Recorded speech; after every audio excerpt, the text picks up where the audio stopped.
Morning, sir. Okay, good morning. Sige, start tayo.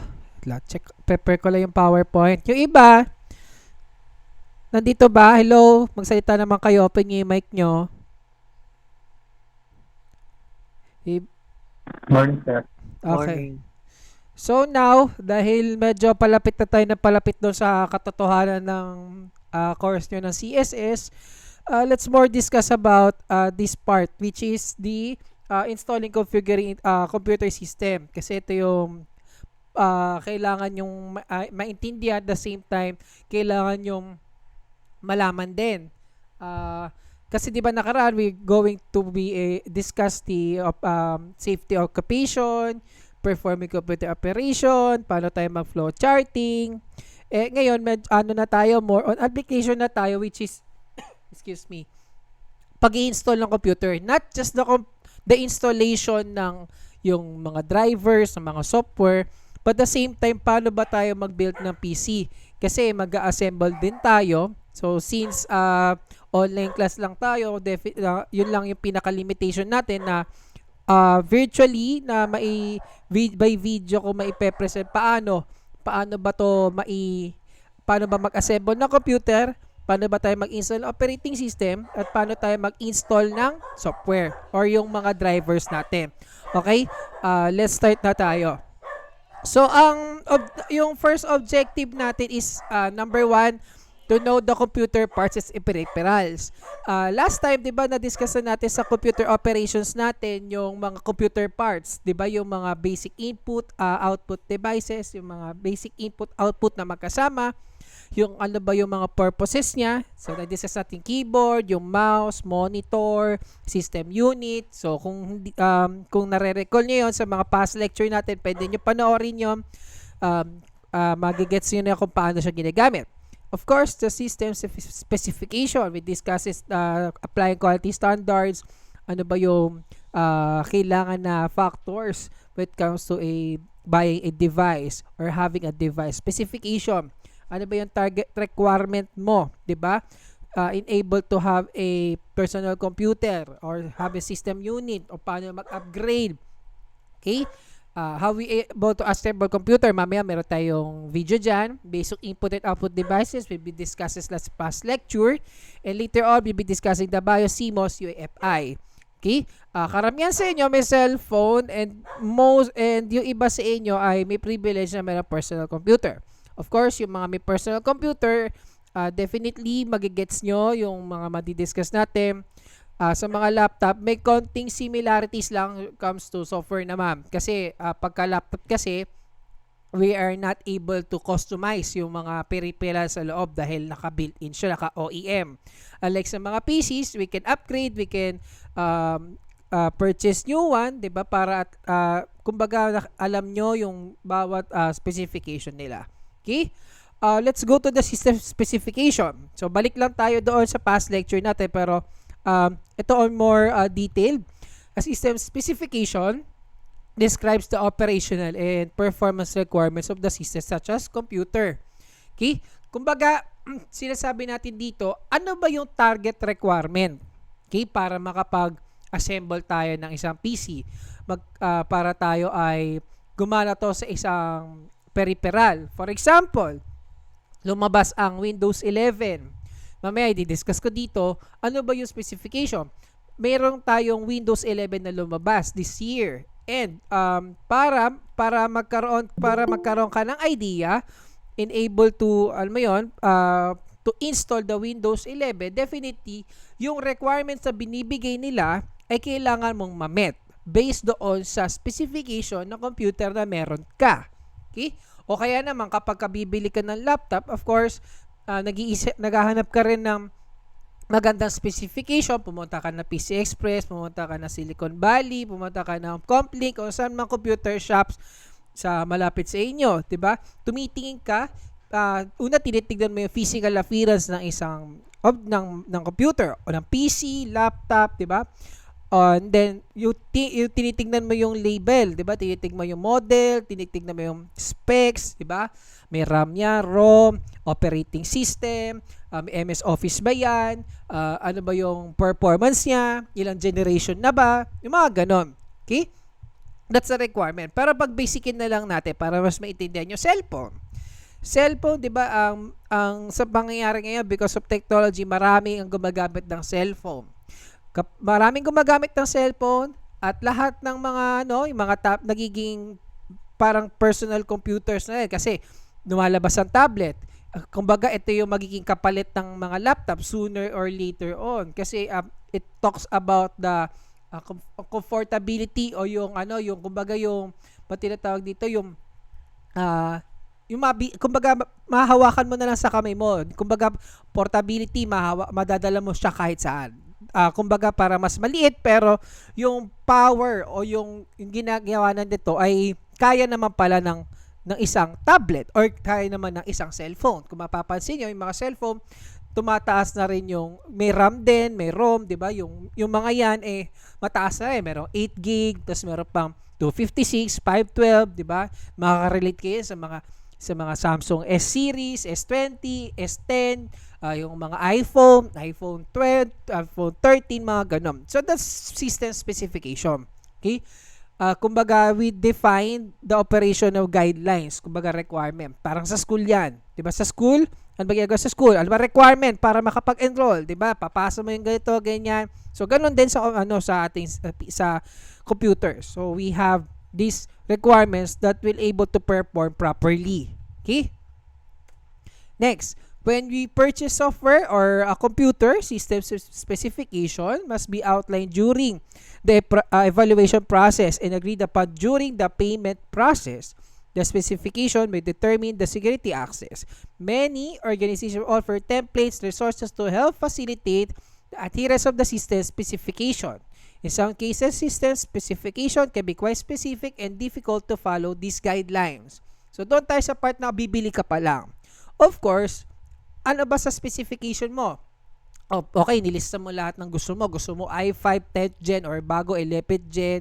Kailangan naka-video card ko, naka-GTX 1050 Ti kasi yun na lang yung pinakamababa, pinaka-minimum na ano mo. Tapos, yung RAM mo, 16 GB, yung motherboard, ganyan, yung power supply mo, yung monitor mo, gusto ko, IPS, 23 inches, mga ganon. So, lilista mo lahat yun. Okay? Kung PC tayo, ha? Siyempre, pag laptop, same lang naman din. Okay? Secondly, price. Titignan mo yung price mo ngayon. Kung yung price mo ba na budget mo ba ay nagmamatch doon sa requirement na gusto mo. Okay. Pag hindi nag-met doon sa requirement mo, yung sa pricing, definitely maghahanap ka ng other alternatives para ma-met yung specification mo. So, being part of a end user. But of course, but with the terms of computer naman, sa mismong computer itself, ito yung in-offer. Ito yung nilalabas nilang specification.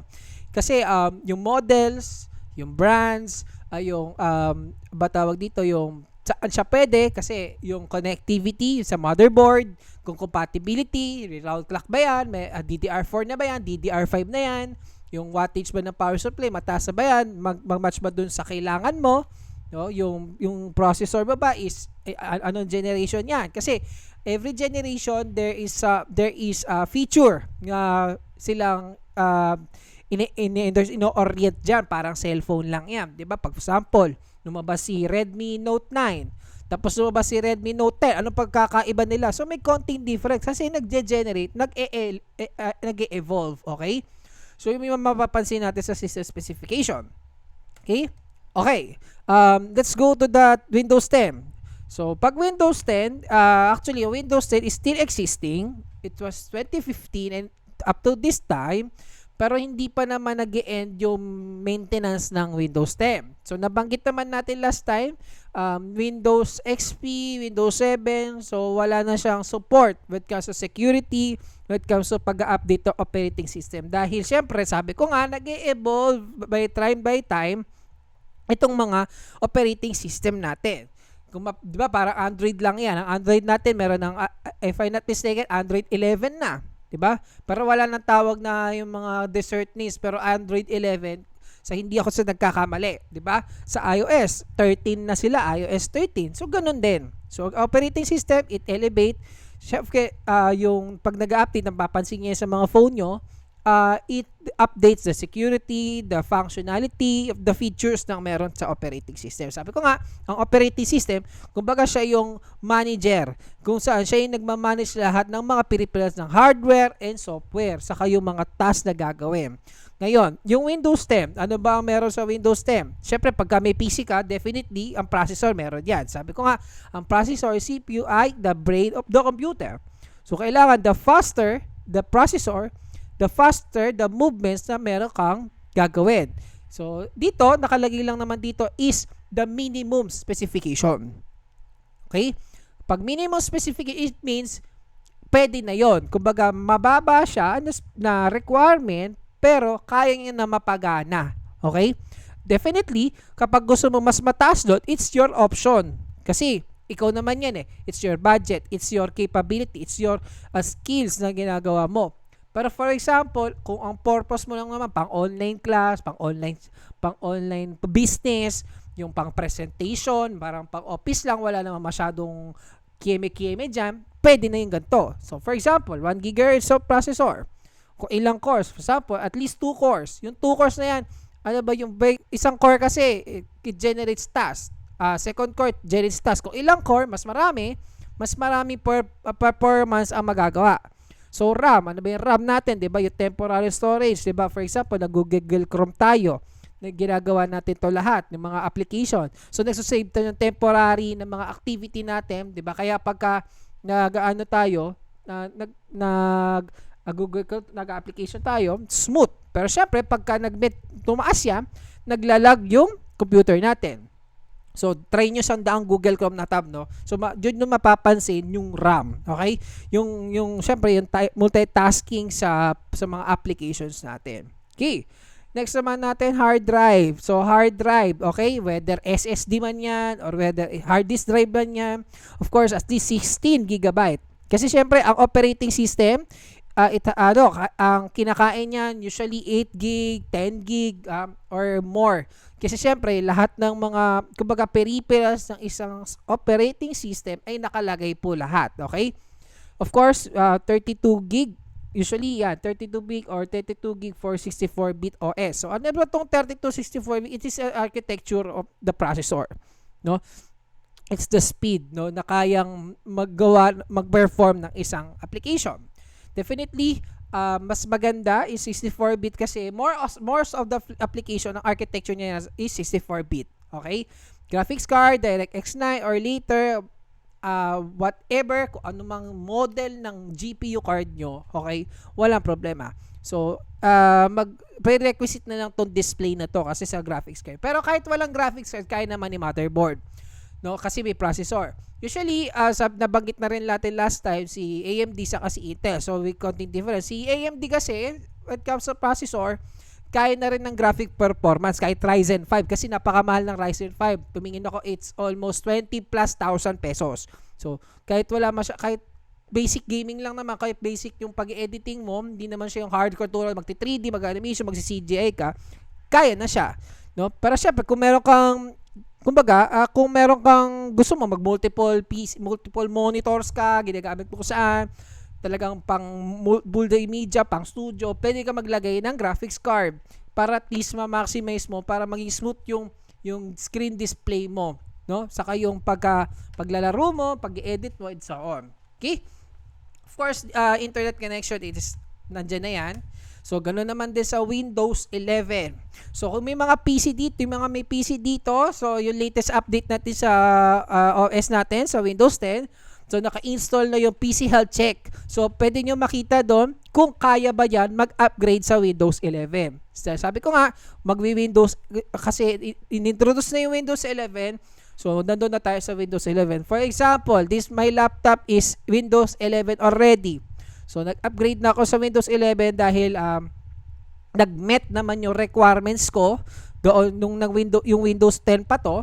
Almost 3 years ako naka-Windows 10. So, definitely, nag-met naman yung requirements niya. Then, naka-upgrade ako for Windows 11. So, at least yung processor dito, is 64-bit processor. So sa Windows 11 na kasi wala na 32-bit architecture sa processor. Ewan ko kung nagkakamali ako, it can be. No, pero nakalagay base dito kasi naka 64-bit na. So at least 1 GHz. Pero usually sa mga i5, i7, sa mga Ryzen is almost 2 or 3 GHz na. Okay? So RAM natin at least 4 GB. So bakit 4 GB? Kasi sa Windows 10 nagkakaroon tayo ng issues about RAM. So yung mga laptop or ba't naglalag yung ba't naglalag yung mga activities ko pag gumagawa sa PC? Kasi yung Windows 10 maraming kinakain na background application. Kumbaga, yung parang yung smooth ng pag-minimize, pag-smooth ng ganito sa volume, yung sa mga pag ginalaw mo, parang Macintosh, 'di ba? Kung nakahawak na kayo diyan sa Galleria South, 'di ba? Yung pumunta kayo sa Power Mac, naghawak kayo.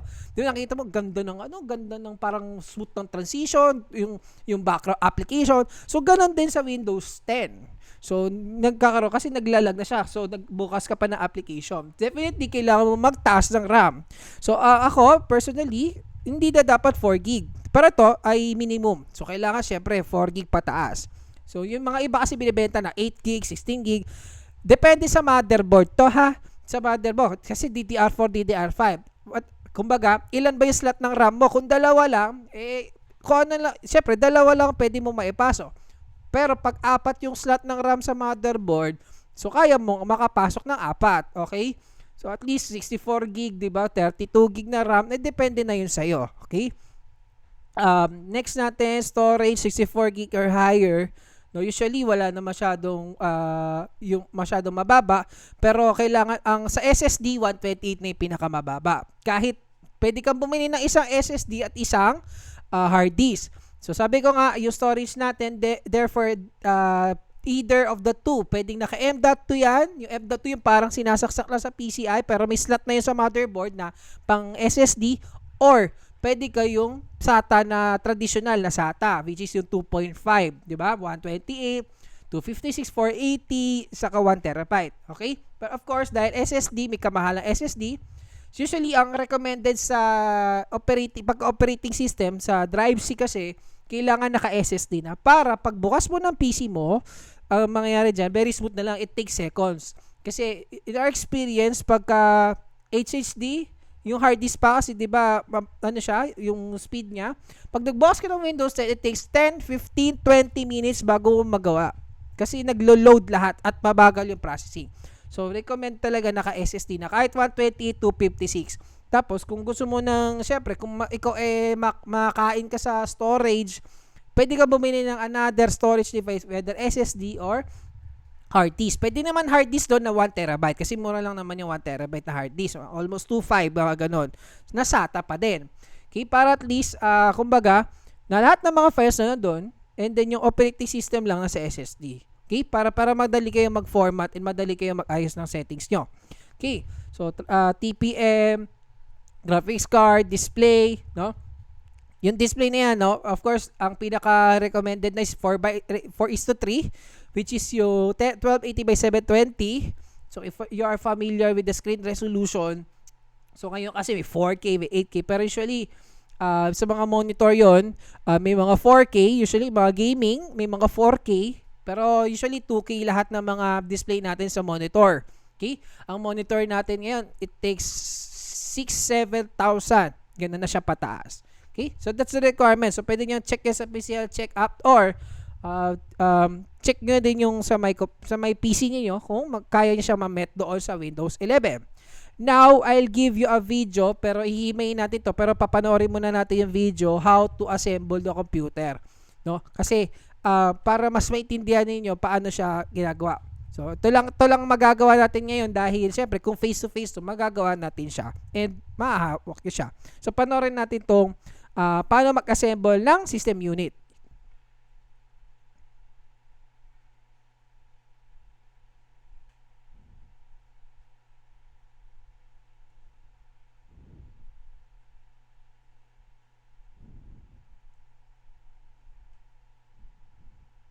This is Deb from TechSource and welcome to the build guide everyone has been waiting for.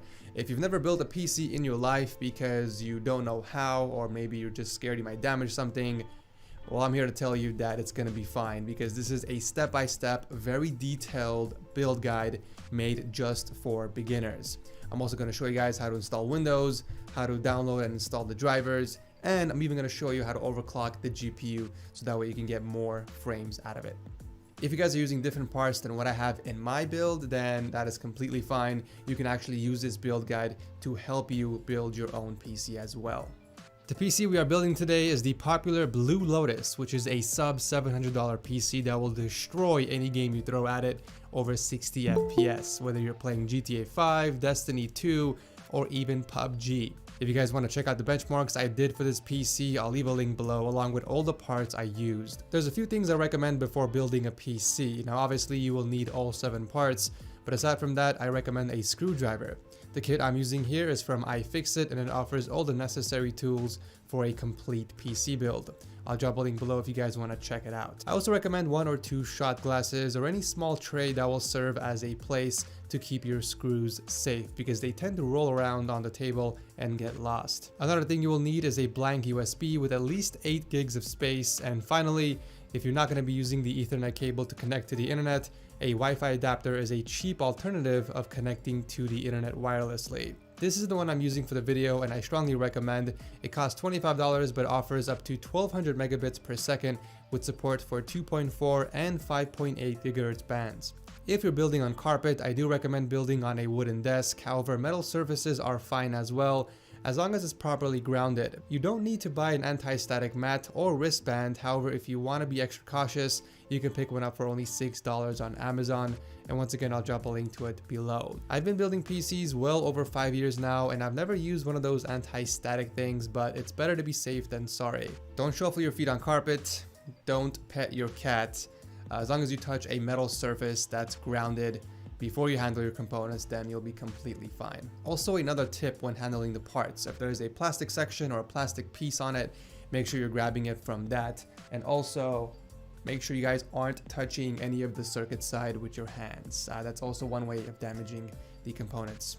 Step 1, you will need the motherboard, CPU, and RAM sticks. So put the other boxes aside and begin opening up the motherboard box. Once you take it out of the anti-static bag, place it on the top of the motherboard box. But actually, before you do that, make sure to take out the following from inside.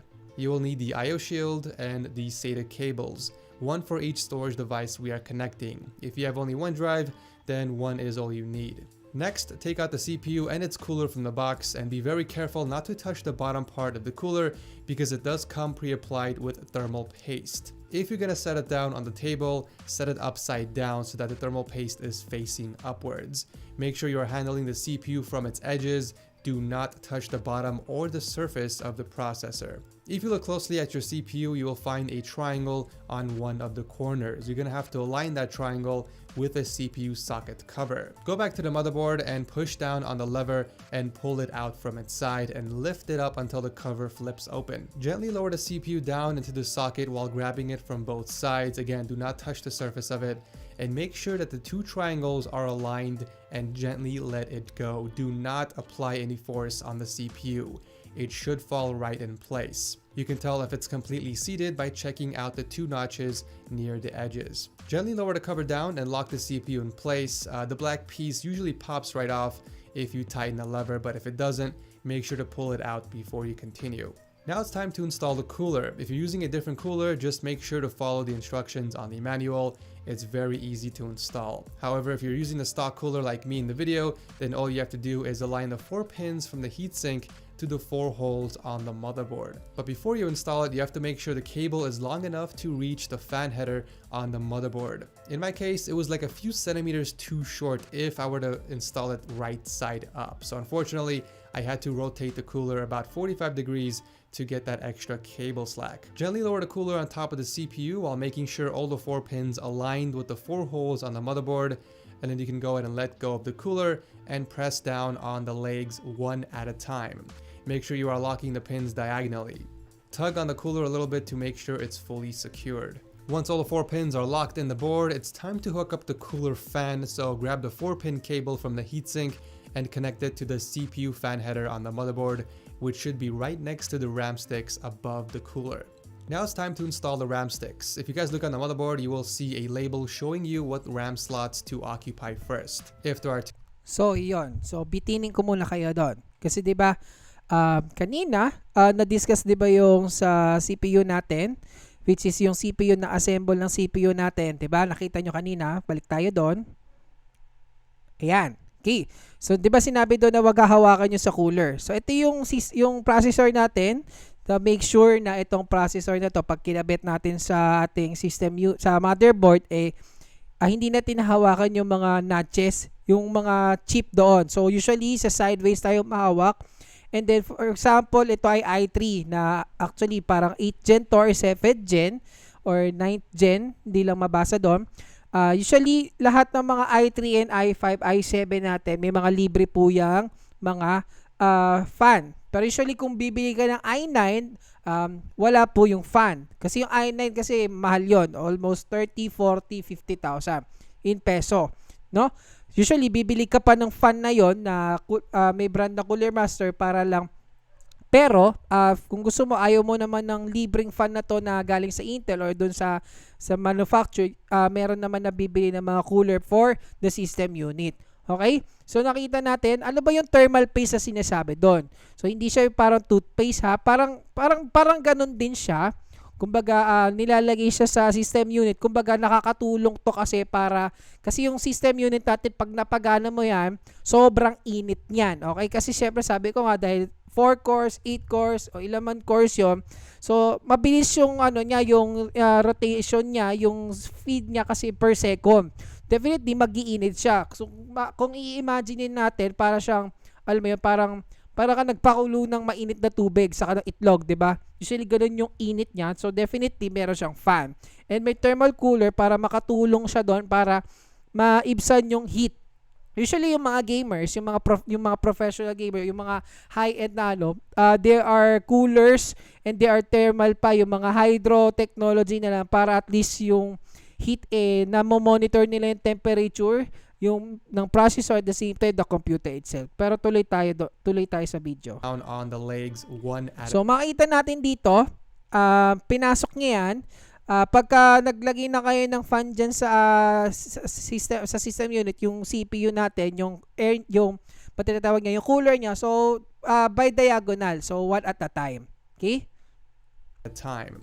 Make sure you are locking the pins diagonally.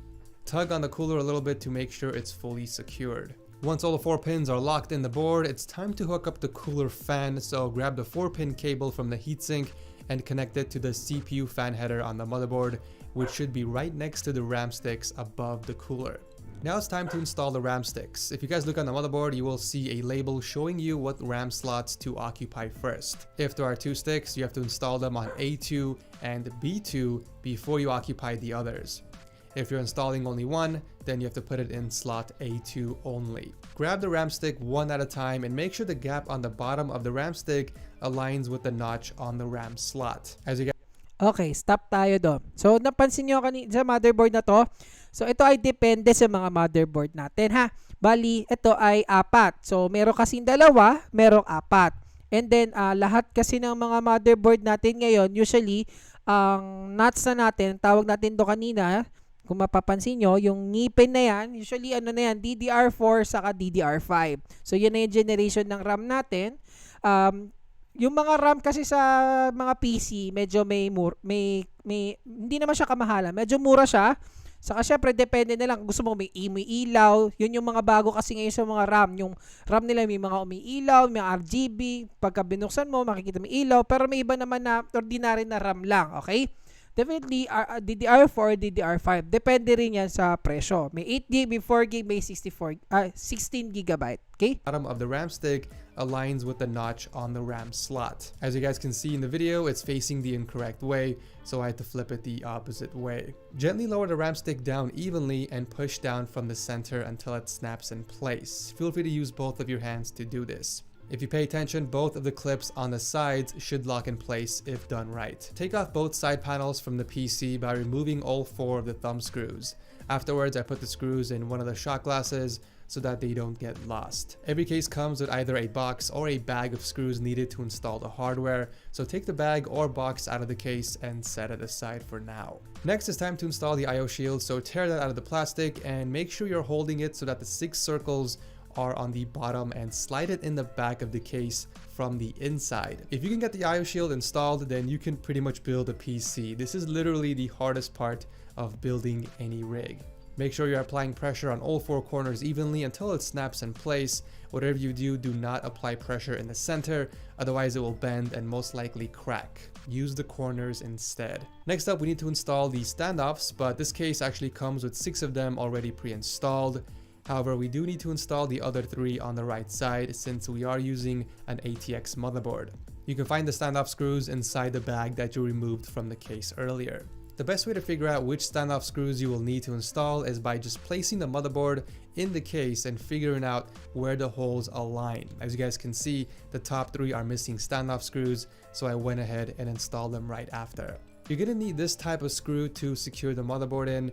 Mine uses 8, however every motherboard is different depending on the form factor. Just look at how many holes your motherboard has and that's how many screws you will need. Start by screwing them in one by one. Feel free to use a crisscross pattern until the motherboard is fully tightened down. Whatever you do, make sure you guys do not over tighten the motherboard.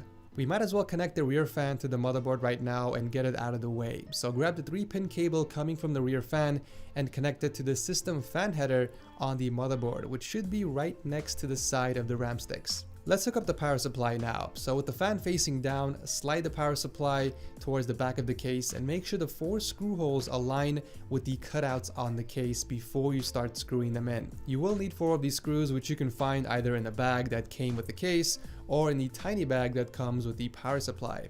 Now it's time to hook up the storage. If you're using either an SSD or a hard drive, you can use one of these 3 hard drive bays.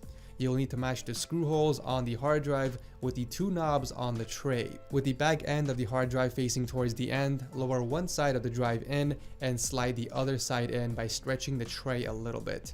You can also put an SSD in here as well, but you'll need 4 tiny screws to install them. You can find those screws in the same bag. Additionally, you can install your SSD up here near the optical drive area, or you can hook it up in the back of the case on its side. Just make sure to tighten all 4 screws to hold.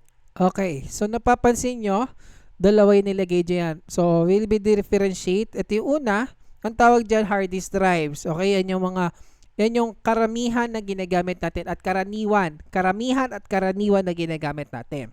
But now, ito na yung ginagamit natin today, which is the SSD. Ito na yung pinakamabilis sa ngayon. Mabilis na disk drives natin sa storage para at least sa operating system natin. Ito kasi dahil nga gamer yung setup ng PC, definitely yung SSD niya for the operating system sa lahat ng components, and yung hard disk natin syempre sa mga storage natin, yung mga files natin, yung mga pero optional din na pwede natin ilagay doon yung mga other software program natin para at least mas smooth pa rin yung performance itong Find those storage. screws in the same bag. Additionally, you can install your SSD up here near the optical drive area, or you can hook it up in the back of the case on its side. Just make sure to tighten all 4 screws to hold it in place. Now it's time to hook up your storage device. So whether you're using a hard drive or an SSD, you will need a SATA cable that we pulled out from the motherboard earlier. We're also going to need 1 data cable that you can find coming out of the power supply. Looking at the back of the hard drive, you will need to plug the SATA cable in the smaller slot, and I do recommend using the L-shaped cable instead of the straight one for easier cable management. And the other end connects to the motherboard, but pay attention to this part because it's important. If you're installing an M.2 SSD, do not use SATA 1. It's actually labeled right on the motherboard.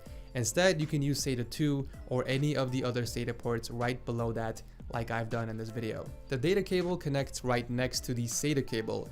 If it doesn't fit in the first time, turn it upside down and try it again. Both of these cables only fit one way. So this is what your PC should look like so far. All the main components are connected, and the final piece we need to hook up is the graphics card. Don't worry about cable management just yet. We can work on that once everything is completed. By the way, I hope you guys are enjoying the build guide so far. Believe it or not, it does take me a very long time to put this all together, and dropping a simple like would be very appreciated. Thank you. Start by removing the screw in the back to access the PCI slots. So you'll need to remove the second and third PCI covers, and the best way to do this is by folding it a few times until it snaps off. You will need to align this part of the PCB on your GPU with the top PCI slot on the motherboard, and it's always recommended to install your GPU on the top slot for most performance. Gently bring the GPU closer until you can feel it slide in place, and once you feel it sinking in, apply some pressure until you hear it snap in place. While holding the GPU at the same time, screw in the PCI bracket in the back of the case. That way it prevents the GPU from sagging. If you accidentally remove the top PCI bracket like me, you can take this time to put it back on. Close the cover and screw it shut once you are done. Now, Okay, additional lang dun sa PCI. Kasi di ba ito yung PCI natin. So, PCI ports natin yan. So, napapansin nyo, nilagay doon yung graphics card. So, yung graphics card, ito yung magpapaboost doon sa number 1, display, yung screen resolution, at the same time, yung performance. For example, pagka nag-edit tayo, nagre-render tayo, so sooner, pag nag-edit tayo ng mga videos, nagre-render tayo ng videos, may mga animation tayo, may mga effects tayo doon. So, it a big help for the graphics card na mag-boost siya. Kumbaga parang, kumbaga CPU siya ng mga displays. Okay, yun yung term for the graphics cards. And then, yung mga peripherals dyan, syempre, depende yan sa motherboard. Pwede kayong, kung may mga maraming PCI slot, pwede kayong magsaksak dyan ng network slots, like yung tinatawag natin na LAN slot, saka yung wireless, kung gusto nyong Wi-Fi yung dating ng system unit ninyo. Pero, sa motherboard kasi, may built-in naman na Ethernet, which is yung LAN. Meron naman din na peripheral na yung nabanggit kanina sa video kanina, pwede rin naman yung USB type, which is safer din naman yon para kunyari pwede mo siya isaksak sa laptop dahil nasira yung Wi-Fi card ng laptop, pwede, or other system unit na pwedeng isaksakan for gusto mo i-wireless na lang yung parang Wi-Fi yung dating doon sa ating system unit. Pero pwede kayong yung peripheral na sinasaksak din sa motherboard. Tuloy tayo. on. Close the cover and screw it shut once you are done. Now it's time to connect all the cables, and we can start off with the GPU cable labeled PCIe, and it looks something like this. Grab the 6-pin part and connect it to the GPU socket near the edge of the card, and make sure you guys hear it snap in place. Next, we are ready to give some power to the motherboard, so grab the 24-pin cable that looks like this and connect it to the 24-pin socket on the motherboard. Make sure it sits flush and that there is no gap between it. Always remember, if it doesn't fit, it doesn't belong there. Next up is the cable with the words CPU labeled on it. Combine both of them together and slide it in the socket right above the CPU cooler to the left. The next cable has a blue tip, and this is to power the front USB 3.0 ports on the case.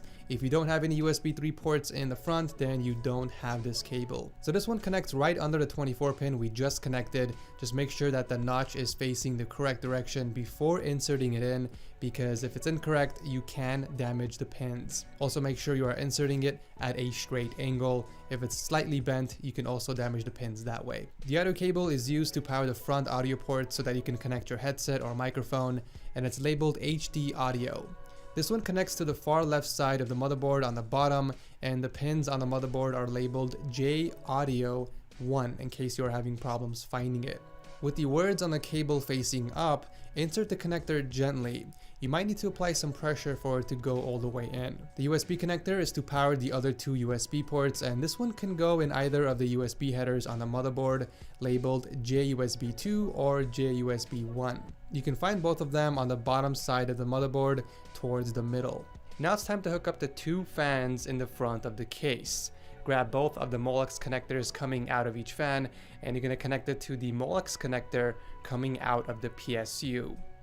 Okay, cut tayo doon. So, ito kasi, meron siyang built-in na fan. So, usually, yung system unit may mga built-in na fan din. So, pag may built-in na fan, pwede yung saksak sa ating power supply yan. Of course, kapag gusto mo maraming fan, kasi syempre, ano na yon, peripheral na yon, may mga nabibili naman sa mga computer gadget stores natin sa Cybersol o kaya sa mga gadget store na yung gusto nyo may RGB, yung may customization, kung gaming yung ginagamit nyo, pwede naman yon. As long as may availability pa doon sa saksakan nyo sa power supply. Basically gonna chain all three of them together, so connect one to the PSU and you can connect the other one right on top of it, just like this. And finally, the last set of cables we need to connect is to power the front panel of the case. However, you need to pay attention to this one because it's a little different from the others. Okay, cut tayo doon. So, yung mga napapansin nyo, USB, HD audio, yung usually, di ba yung nakikita yan sa harapan ng system unit, di ba, saka yung mga open, on and off, LED, usually sinasaksak din sa motherboard yan para mapagana sila lahat. And nakalimutan ko, yung motherboard may mga labels naman yan, depende yan sa mga models. So, makikita nyo naman, so hindi naman kayo mahihirapan pagka sinaksak nyo lahat, yung in-insert nyo lahat, kasi lahat naman yan may mga labels. The first one we are connecting is labeled Reset SW, which is short for switch. With the words facing down, you need to connect this to pin number 3 and pin number 4 on the bottom row, just like this. Next up is the power switch. With the words facing up, we're gonna plug this right on top of the reset switch. To be honest, the direction doesn't really matter on these two, but I did it this way to make it easy for you guys to follow. The next cable is the HDD LED, and this one actually matters which way you plug it in. Make sure the words are facing down before plugging it in right next to the reset switch on the second row, just like this. The final two are the power LED plus and minus pins. The plus goes in first, followed by the minus one. It's actually easier to go backwards, so I plugged in the minus one on the second pin, and then I plugged in the plus cable. If you did it correctly, this is how it should look like from the bottom of the motherboard. We got the HDD LED first, and then the reset switch. And from the opposite side, this is what it should look like. Coming from the right to left, you should see the power LED plus, power LED minus, followed by the power switch. Notice that there is a pin missing, as well as there being an extra pin right next to that, and that's completely normal.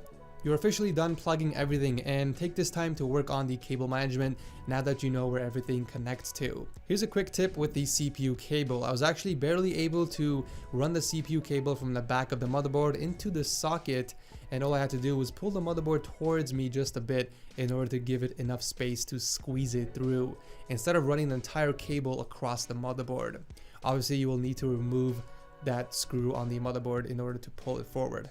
For the front panel cables, I was able to route them through the front of the case, through the side of the fans, and then out from the back of the case. I made sure to use the extra space underneath the hard disk trays to hide some of that excess cables, and using Velcro straps and zip ties really keeps everything nice and tidy. If you followed all the steps, then you are pretty much done. Congratulations on building your very first PC, but we are only halfway done. Now it's time to install the operating system. Okay, cut na tayo doon. So, yung pinaka-last doon is cabling natin. So, ito yung pinaka-crucial sa lahat, yung cabling system natin. Kasi syempre, lahat ng kinabit natin para hindi magbuhol-buhol, so ito tight natin siya. Therefore, kapag ganon, yung mga cables natin, ingatan natin siya para at least hindi masira yung ano natin. Baka mamaya sobrang hilat mo, may napiglas, 'di ba? May nasira, hindi magpa-function very well. And later on, syempre, pag inayos mo na yun, pati yung keyboard, mouse, ito, peripheral na yun, saka monitor, make sure lang na, syempre, lahat ng hawakan natin gentle. Saka yung kanina, syempre, kung maganda kung wooden surface, tapos yung mga, ito yung mga delicate na ano natin, which is yung motherboard, GPU card, yung mga anti-static naman yan. So, nasa atin, kung meron kayo anti-static, or, syempre, wala tayo dapat na static electricity sa ano natin. Okay? So, usually, nilalapag dapat yan sa box nila mismo. So, balik tayo do sa PowerPoint. So, continuation natin mamaya yon about the installation ng operating system. Okay, let's continue.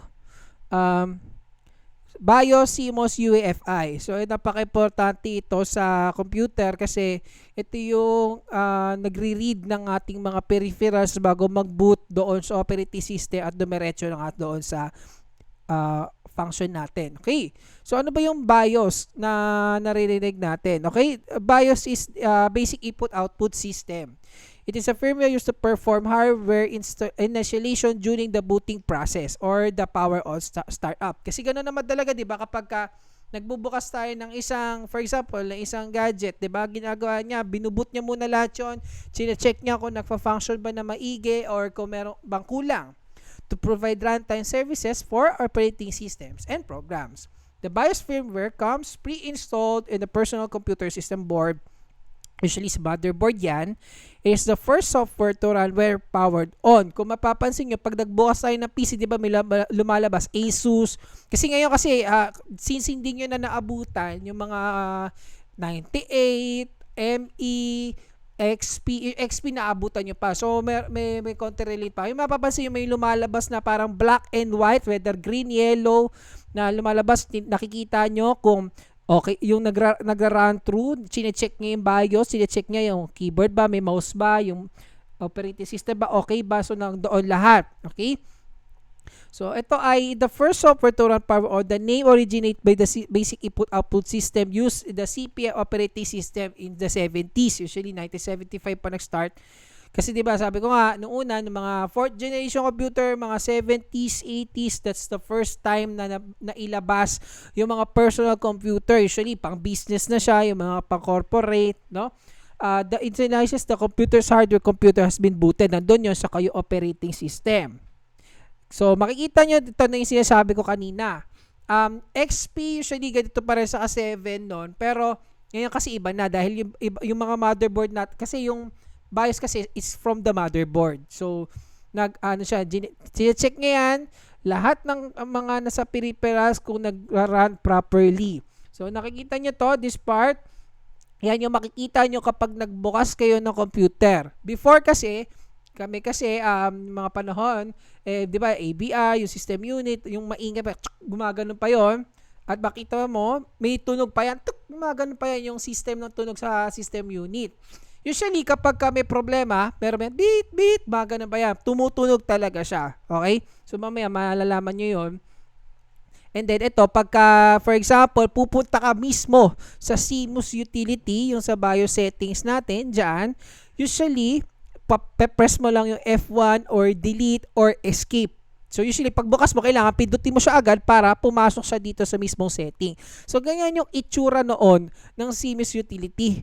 Nang yung setting natin doon sa motherboard, yung hardware configuration, yung PC health, lahat po nandiyan. Pati yung booting, kunyari, example, mag-i-install ka ng operating system. So, yung booting. So, make sure lang, syempre, yung CD or yung USB disk natin na meron yung pre-installed na operating system na kabootable.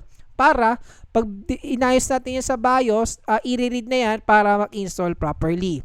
Usually, dyan din, iayusin mo yung time mo, yung hardware, lahat po ng settings dyan, andyan po. Okay? Now, so saan ba nakalagay yung BIOS na yan? Usually may BIOS chip yan sa motherboard. Okay?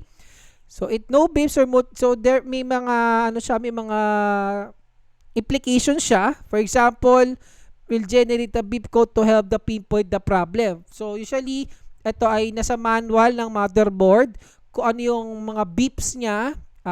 Kung isa o dalawa o mahaba, ano ba yung implications niya? So makikita nyo doon yan kung ano ba yung errors niya. For example, walang keyboard, ano yung tunog niya. Pero may iba naman ngayon, may kasi, iba hindi na tumutunog, nilalabas na lang sa mismong monitor, nakalagay no keyboard, kumbaga walang keyboard or walang mouse. Okay? O lumalabas na lang, ano ba yung magiging error niya. Usually, BIOS chip is non-volatile. Okay? So, makikita natin na nandito yan sa motherboard, di ba? And well, after, so since non-volatile siya, non-volatile siya, definitely mawawala sa, masasave naman siya. What I mean is hindi siya masasave. Pero, yung mga boot sequence natin and hardware settings niya, masasave yan sa mismong CMOS. Sa complement and metal semiconductor. Kasi non-volatile nga yung parang RAM. BIOS chip na volatile. Pag pinatay mo, okay, wala na. Pero, yung mga settings ito, tulad nito, yung settings ng BIOS natin, tulad ng oras, boot sequence, hardware settings, lahat ng mga configurations natin dyan, definitely, masisave yan sa CMOS chip natin. Usually, yung BIOS CMOS na yan, so nakalagay na lang sa isang chip yan, sa mga bagong motherboard natin ngayon. So, that's complementary metal oxide semiconductor or CMOS. So, yan. Tulad ng fan speed. Lahat ng customizations natin dyan, sa chip ng CMOS yan nakasave. At para ma-maintain yan, nakalagay yan, meron tayong CMOS battery. So, yung parang relos, di ba, sa mga timbangan, yung malaki, di ba, yung, di ko alam kung C25 ba yon, yung bilog, yung mga mabibili to sa mga, I don't know, sa mga sa mga relos, yung mga battery na bilog. Yan.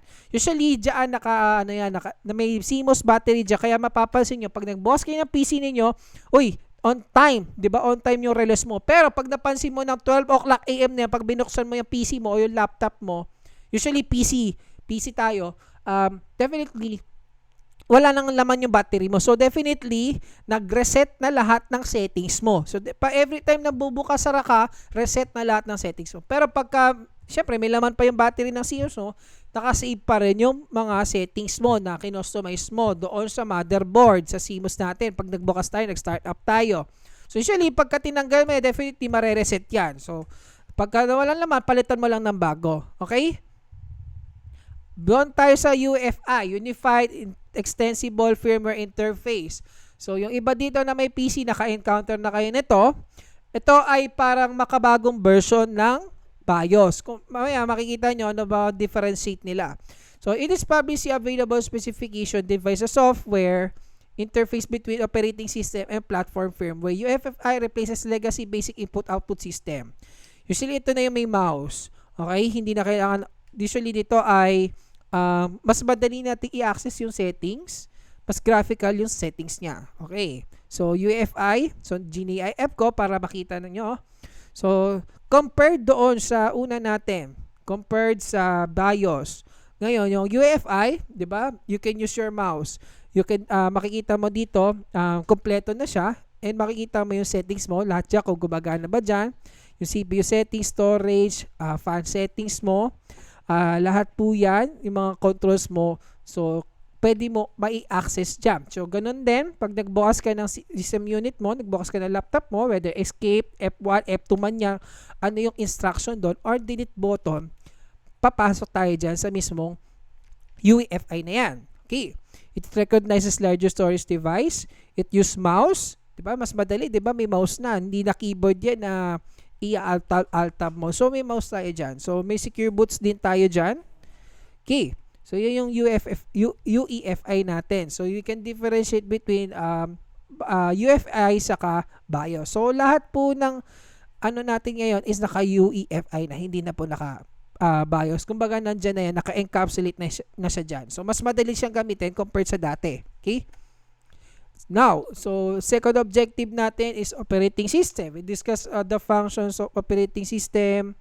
So, mamaya yung bootable media, device driver, and application software. So, sooner lessons, recall natin ulit what is software, ano ba types ng software, which is discuss namin natin yan. So, i-elaborate lang natin sa susunod na lessons natin. Okay. And then, we're able to install the operating system and system drivers or device driver. Ngayon, I will show to you how to install the operating system.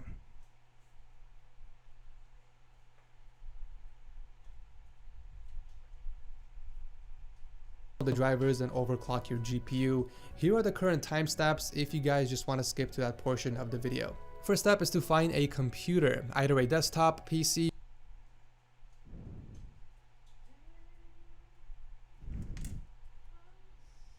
or a laptop with a working USB port, because you will need to plug in your 8GB USB drive and visit the Microsoft website to download the Windows files. We are installing Windows 10 onto this PC, but I'll leave a link to Windows 8.1 Pro if that's what you guys prefer instead. Click on the Download Tool Now option and open it up once it's done downloading. Follow the on-screen instructions until you get to this page where you have to select the Create Installation Media. Afterwards, you can hit Next. Keep everything default and make sure you guys are selecting the USB drive that you want the files installed on. Keep in mind everything will be deleted on that USB stick, so save the files that you want to keep. Click on Next and let it download and do its thing. Pause tayo doon. So, mag-i-install na tayo ng operating system. So, kasi mas madali ngayon sa operating system mag-download kasi it's na-install siya, but definitely of course, kailangan meron kang license, 'di ba? Para at least yung activation, para mas magamit mo yung PC mo properly. Actually, na-install naman 'yan, pero mas maganda bibili ka ng license, okay? So, for activation. Actually, may installer naman siya, pero syempre you need to activate by the Windows license key natin. So, may dalawa tayo dito. Number 1, which is yung parang basic installer lang na .exe. Pangalawa yung by bootable. yung media kit natin. So usually, pag media kit, kailangan meron kang flash disk na at least 8 gig or 16 gigabyte na dapat walang laman yon kasi ibuboot niyo. So makikita natin dito sa through process na to. Once everything is done, it will tell you that your USB drive is ready to go, so click on Done. Take the USB drive and plug it into your PC that you just built and hit the power button. If it doesn't turn on, make sure the switch on the back is flipped to the straight line indicator. Once your PC boots, you will get a first-time boot message stating that you have to hit a certain key to load default. Yan yung sinasabi ko kanina natin na pagbukas mo ng PC, may meron tayong BIOS. Usually may BIOS pa rin, pero yung interface lang ng CMOS settings natin ay naka-UEFI na, okay? So makikita dito, no, keyboard detected. Dati kasi may tunog yan, no? Dati pagka may tunog, kakabaka-baka na eh. Pero dito, nalagay mo na dito. So makikita mo naman dito na nag-run properly sila. Settings in the BIOS and continue or something similar. It's usually the F5 key, but whatever it is, make sure you're paying attention to what it says on the screen because we're going to be skipping the BIOS setup for now. Now, so tuloy tayo. So nakita niya dito, yung tulad sabi ko kay may generation kanina, nire-read niya lahat. For example, itong CPU. So nakita dito ay na-read niya is i5, di ba? Na 7600K, usually pagka nakita niyo yung ang palatandaan para makita niya generation ng Intel processor, nakalagay una 7. So definitely it is a 7th gen na i5 processor. So with 3.80 gigahertz. Okay. So memory, this is a RAM. So 1638 usually yan, 16,384 means 16 gigabyte of RAM, DDR4. So makikita natin, niread din niya yung mga USB devices, lahat ng ports, yung storage devices, yan, CPU install, lahat yan. Pag no keyboard, yan, makikita nyo, no keyboard. So definitely, pag walang keyboard, wala naman din problema yan kasi usually tayo USB na lang yan, madali na lang yan. Pero syempre kapag may nakita kayo yung kakaiba dyan na may problema, for example, CPU or other kailangan yan ayusin. So usually mabilis lang to mag-load. So kailangan pagbox nyo, pag set up, press mo agad F1, delete or ano man yung nakalagay dyan. Your computer will now try and detect an operating system. Now obviously there is none, so it will boot straight from a USB drive by default and it will take you to the Windows setup screen. Anyways, once you get to the Windows setup screen, just follow the on-screen instructions until it asks you to enter in the CD key. You can either pay full price for it and get it online, or you can get it cheaper on Kingwin. Once you get your key, enter it in here and click next. Select the correct version of Windows that you purchased for the CD key, and then you can click next again. And over here, you will need to select custom. Over here, we get to pick where we want the operating system installed on. If you have only one drive, then the selection is obvious. However, if you have several, then you have to select which one to install the operating system. I recommend installing the OS on an SSD or an M.2 drive, whichever one you have. If you don't have either, then it doesn't really matter. Ayan, usually dyan, mas boot kasi makita nyo, itong nakalagay natin ng hard disk, pwede ay partition, mag-say partition, ihatiin natin yan para at least yung distribution ng storage mo kung saan mo siya ilalagay, pwede din mag-format. Usually, pagka nag-format, hindi na mababalik yung, syempre, yung mga files mo made-delete. Usually, pagka ganito, kunyari, mag-reformat kayo, bagong make sure yung mga files nyo ay naka-backup. Quick note, if the drive has files on it and you don't mind wiping it clean, then you will need to format it before you click next, otherwise it won't let you install the files. Keep in mind that you will lose all the data in your hard drive. Once you hit next, sit back and relax while Windows installs the files onto your drive. This process can take up to 30 minutes depending on the drive speed. Once you are done, it will take you to the setup screen, so just make sure to follow the on-screen instructions until it takes you to the Wi-Fi setup. Now this is where the Wi-Fi card comes in handy because without it, you can't access the internet until you download the drivers. Finish setting everything up until Windows takes you to the desktop. Now if you guys are having problems with your PC, whether it's not turning on or you're getting a black screen on boot, whatever it is, I've listed some troubleshooting tips down below if you guys want to check that out. If you have access to the internet, then we need to download the drivers straight onto this PC. However, if you don't have access, then you will need to use another computer to download the drivers onto a USB and then bring those files back to the PC you just built. So visit the MSI service page for the board and download the following drivers. Eto, discuss din natin ito. Usually, kapag bumili kayo ng mga peripherals like yung, ito, example natin yung graphics card. So before kasi, yung mga graphics card, pag bumili ka niyan, meron niyang CD na driver. So install mo yan syempre sa optical drive mo. Pero ngayon kasi lahat ng mga ano natin is available na sa internet. So yung for example, makita mo na lang ano na lang siya peripheral, walang driver. Usually, itatype mo na lang sa Google, 'di ba? For example, ang nabili ko ay palit GeForce na 1050 Ti. So, search ko na lang siya, lagay ko driver. So, definitely, papasok siya sa website and then you will able to download this mga driver na to para mapagana mismo sa ating computer. So, pwede rin naman sa My PC tapos device manager. So, pwede mong i-update lahat yon para ma-install silang lahat. Kung ano pa yung mga peripherals. Pero may mga iba kasi na software, for example, driver pack, na naka-encapsulate na, i-detect niya kung ano yung mga drivers na kailangan i-install, yung batawag dito, yung motherboard, yung LAN card, the GPU card, yung lahat ng kailangan, yung audio and something nandun, automatically i-detect na yan and then da-download niya. Pero kung gusto mo manual, syempre, search mo siya isa-isa sa Google and then you're able to download and install. All of them are downloaded. Open each file and make sure you guys extract the contents out of the folder before installing them, otherwise you might run into some errors. Next, it's time to install the graphics driver. Visit the GeForce website and download the GeForce experience. By the way guys, I'll drop a link to all of this down below, so all you have to do is click on the link and just download all the files. Once all the drivers are up to date and installed, do a fresh restart of the PC but immediately hit the delete key. Ayan, ito yung sinasabi ko na UEFI. Ito yung bagong BIOS na kung saan you can use your mouse. Dati kasi keyboard, ito, mare-refresh yung makikita nyo lahat ng information dyan and then you can modify the settings. That we can get into the BIOS. We can't overclock the CPU since it has a locked processor, but we can set the XMP profile for the RAM, and that way we can squeeze out more performance out of this build. Once you are in the BIOS, hit the F7 key to switch to advanced mode, and from here, select the overclock settings.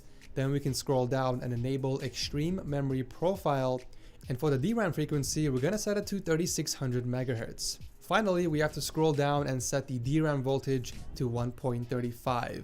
Once you are done with all of that, hit F10, which will save the changes and it will take you back to the desktop. Alright guys, now it's time to overclock your GPU, and for that we need both Msi Afterburner and the Heaven Benchmark tool. Once again, I'll leave a link below to download them. They are both completely free. Install and open up both programs, but first let's open up the Heaven Benchmark tool and make sure that the full screen option is not checked, and put the resolution to 1080p and hit run. It will start running in the background. At this time, open up Msi Afterburner so that it's overlapping the Heaven Benchmark just like how it is in the video.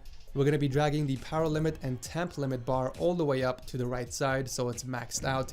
And from here, we're going to be gradually increasing the core clock speed. So, dyan na natin isa-stop yan.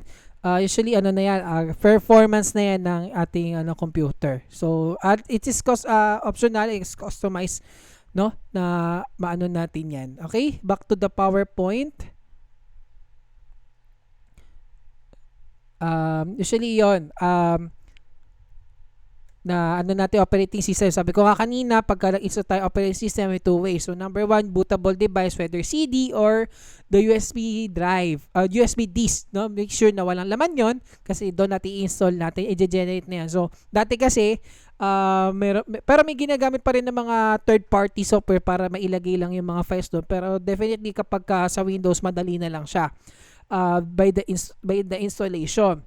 Pag medo naman, usually pag upgrade, 'di ba? Pag upgrade kasi, yari, may download naman, pipindutin mo siya, definitely mag-install na siya and then mag-restart na lang siya. So 'yun yung ginamit ko, yung upgrade lang. Okay? Usually ito naman, and last objective naman natin is install application software. So na-preview naman natin yan. Ganon din, i-search mo na for example, the printer. Yung mga printers, may mga CDs pa rin yan. Dahil since yung iba kasi hindi na nauso yung optical drive ngayon, so ginagawa natin, sinesearch na lang natin siya sa internet for the properties para mai-install lang natin yung driver niya at mapagalan natin siya. So usually examples yan, yung mga printer drivers, office, readers, usually available naman lahat po yan sa internet. Okay? And tong mga software na to, application software, freeware, freeware na to, ito ay madi-discuss naman to sa susunod natin, which is the computer software. Okay? This will be our discussion for today, which is installation and configuration of computer system.